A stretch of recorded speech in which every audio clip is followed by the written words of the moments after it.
आज Doubtnut app download करें। Doubtnut पर अपने सभी गणित, रसायन विज्ञान, भौतिक विज्ञान और जीव विज्ञान के डाउट्स का करो सफाया। बस प्रश्न की फोटो खींचो, एक ही प्रश्न को क्रॉप करो और तुरंत वीडियो सोल्यूशन पाओ। अभी डाउनलोड करें। हेलो फ्रेंड्स, हमारा क्वेश्चन है निम्न में से कौन सा कथन सही नहीं है। चार हमारे स्टेटमेंट यहाँ पे गिवन है, first, second, third and fourth. हमें ये बताना है कि कौन सा स्टेटमेंट हमारा जो है करेक्ट नहीं है, कौन सा स्टेटमेंट हमारा सही नहीं है। चार ऑप्शन गिवन है, उसमें जो स्टेटमेंट सही नहीं है यही हमें फाइंड आउट करना है और हमें सिलेक्ट करना है कौन सा ऑप्शन हमारा करेक्ट होगा। तो वन बाई वन करके हम स्टेटमेंट को देखते हैं। हमारा पहला जो स्टेटमेंट है, क्या बोला जा रहा है कि औसत वेग जो है समयांतराल के द्वारा विभाजित पथ की लंबाई होती है। तो जो हमारा औसत वेग होता है, इसका फॉर्मूला क्या होता है?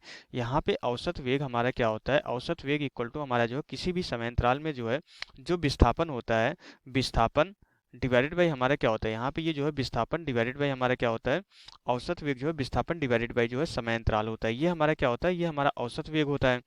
अगर यहाँ पे जो है हमारा जो है कुल टोटल विस्थापन होता है, यहाँ पे जो विस्थापन होता है हम यहाँ पे कुल विस्थापन कंसीडर करते हैं। किसी भी समयांतराल में जो है वस्तु का जो है कुल विस्थापन डिवाइडेड बाई जो है समयांतराल, यही हमारा क्या होता है? औसत वेग होता है। तो औसत वेग क्या बोला? समयांतराल के द्वारा विभाजित पथ की लंबाई होती है। तो ये हमारे स्टेटमेंट रॉन्ग होगा। रॉन्ग क्यों होगा स्टेटमेंट? क्योंकि यहाँ पे बोल रहा है कि अगर हम मान लेते हैं कि हमारी जो है कोई कण जो है यहाँ से एक पर्टिकुलर पॉइंट से इस पॉइंट पे गया और यहाँ से फिर जो है रिटर्न आके इस पॉइंट पे आ गया। ओके, अब यहाँ पे हमारा क्या हो जाएगा कि अगर यहाँ पे जो है, अगर ये हमारा क्या है, ये हमारा ए पॉइंट है, ये बी पॉइंट है और ये हमारा क्या है, और ये हमारा सी पॉइंट है। तो यहाँ पे जो पथ की लंबाई होगी, जो पथ की लंबाई होगी ए से बी, बी से सी होगी। अगर मान लेते हैं इसकी गति में जो है लिया गया समय अगर हमारे डेल्टा टी है, तो यहाँ से जो औसत वेग हो जाएगा, औसत वेग क्या हो जाएगा? हमारा विस्थापन ए से सी के बीच में होगा। प्रारंभिक स्थिति ये है, अंतिम स्थिति ये है, दोनों का अंतर हमारा क्या होगा? ए सी के बराबर होगा। तो ए सी डिवाइडेड बाई जो है डेल्टा टी के बराबर होगा। लेकिन यहाँ पे पहले स्टेटमेंट के अकॉर्डिंग क्या बोल रहा है कि पथ की लंबाई तो हमारी A B plus B C होगी। यहाँ पे A B plus B C होगी पथ की लंबाई। तो यहाँ पे जबकि हमारा सिर्फ एसी आ रहा है, तो इसलिए औसत वेग हमारा जो है पथ की लंबाई द्वारा विभाजित नहीं किया जाता। अगर यहाँ पे औसत वेग की जगह औसत चाल होती, फिर हमारा क्या होता है? औसत चाल जो समयांतराल के द्वारा विभाजित पथ की लंबाई होती, तब हमारा स्टेटमेंट करेक्ट हो जाता। औसत वेग हमारा क्या है?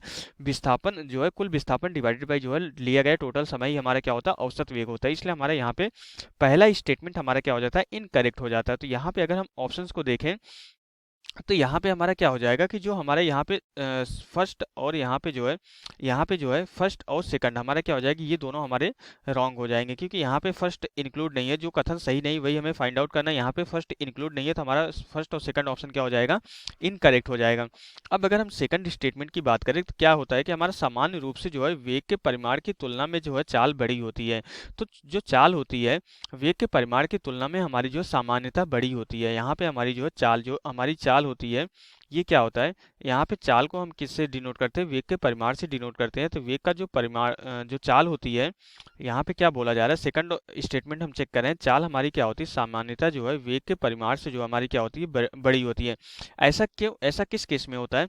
जब हमारा जो है वस्तु अपनी गति की जो है दिशा को परिवर्तित करता है। तो यहाँ पे अगर हम देखें तो अगर वेग कैलकुलेट करेंगे तो विस्थापन डिवाइडेड बाई समय लेंगे, लेकिन अगर चाल कैलकुलेट करेंगे तो चली गई कुल दूरी डिवाइडेड बाई समय लेंगे। चली गई कुल दूरी हमारी कितनी होगी? A B plus B C के बराबर होगी, डिवाइडेड बाई डेल्टा टी हो जाएगा। ये हमारी क्या हो जाएगी? ये हमारी चाल आ जाएगी। तो यहाँ से हमारा क्या होगा? चाल हमारा क्या हो जाएगा? वेग से क्या हो जाए? बड़ा होता है। तो सामान्य रूप से हमारा वेग के परिमाण की तुलना में चाल क्या होती है? बड़ी होती है। तो इसलिए हमारा यहाँ पे ये सेकंड स्टेटमेंट क्या हो जाता है? सेकंड स्टेटमेंट हमारा करेक्ट हो जाता है। तो अगर हम देखें तो यहाँ पे हमारा जो है अभी कोई ऑप्शन एलिमिनेट नहीं हो रहा है, सिर्फ अभी दो ऑप्शन हमारे एलिमिनेट हुई है। तो अगर हम यहाँ पे थर्ड स्टेटमेंट देखें तो दी गई दिशा में जो है अशून्य वेग से जो है घूमते हुए किसी कण की गति हमारी शून्य हो सकती है। अगर हमारा वेग अशून्य है तो बोल रहा है कि कण की गति हमारी शून्य हो सकती है। थर्ड स्टेटमेंट हम यहाँ पे चेक कर रहे हैं। अगर हमारा वेग क्या है?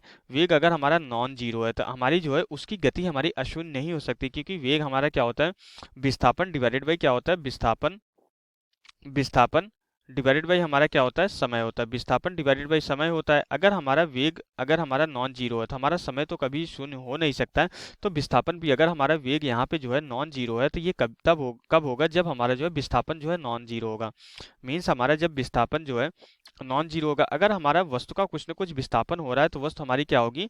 गति अवस्था में होगी, उसकी गति हमारी शून्य नहीं हो सकती। इसलिए हमारा यहाँ पे थर्ड स्टेटमेंट भी क्या हो जाता है? ये थर्ड स्टेटमेंट भी हमारा रॉन्ग हो जाता है। ओके, यहाँ से हमारा जो है ये ऑप्शन हमारा जो है कैंसिल हो जाएगा, क्योंकि इसमें बोला चारों स्टेटमेंट हमारे क्या है, रॉन्ग है। तो इसलिए हमारा ये फोर्थ ऑप्शन भी एलिमिनेट हो जाता है, थर्ड ऑप्शन हमारा करेक्ट होगा। इसमें फर्स्ट थर्ड गिवन है, हमारा फोर्थ स्टेटमेंट को हम चेक कर लेते हैं। वैसे हमारा आंसर आ चुका है, लेकिन फिर भी फोर्थ स्टेटमेंट को हम चेक कर लेते हैं कि औसत वेग का जो परिमाण होता है वह औसत चाल होती है। तो ये हमारा रॉन्ग है, औसत वेग का परिमाण हमारा कभी भी औसत चाल नहीं होती, क्योंकि औसत वेग अगर हम इसी केस में देखें AC divided by delta T है, अगर इसका परिमाण भी देखें तो यही आएगा, चाल हमारी AB plus BC divided by delta T होगी। तो औसत वेग हमारा क्या होगा, औसत चाल के जो है औसत वेग का जो परिमाण होगा वो हमारा औसत चाल के बराबर नहीं होगा। इसलिए हमारा यहाँ पे फोर्थ स्टेटमेंट क्या हो जाता है, रॉन्ग हो जाता है। तो हमारा औसत वेग का परिमाण जो है औसत चाल के बराबर कब होता है, जब हमारा जो है वस्तु की दिशा जो है परिवर्तित नहीं होती है, हमारा हमेशा नहीं होता है। यहाँ पे जो है औसत वेग का जब हमारा जो है उसी कंडीशन पे होता है जब विस्थापन हमारा चली गई दूरी के बराबर होता है, तब हमारा औसत वेग का परिमाण जो है औसत चाल के बराबर होता है। तो इसलिए हमारे यहाँ पे फोर्थ स्टेटमेंट क्या हो जाता है, रॉन्ग हो जाता है। तो इस पर्टिकुलर क्वेश्चन के लिए फर्स्ट थर्ड और फोर्थ स्टेटमेंट हमारे रॉन्ग है, तो हमारा इसके अकॉर्डिंग जो हमारा थर्ड ऑप्शन क्या हो जाएगा, करेक्ट ऑप्शन हो जाएगा। तो यहाँ से हमारा क्वेश्चन कंप्लीट हो जाता है। Okay, thank you. कक्षा 6 से 12वीं से लेकर नीट, IIT, JEE वो एडवांस के लेवल तक 1 करोड़ से ज्यादा छात्रों का भरोसा। आज ही डाउनलोड करें डाउटनेट ऐप या व्हाट्सएप करें अपने सारे डाउट्स 8400 400 400 पर।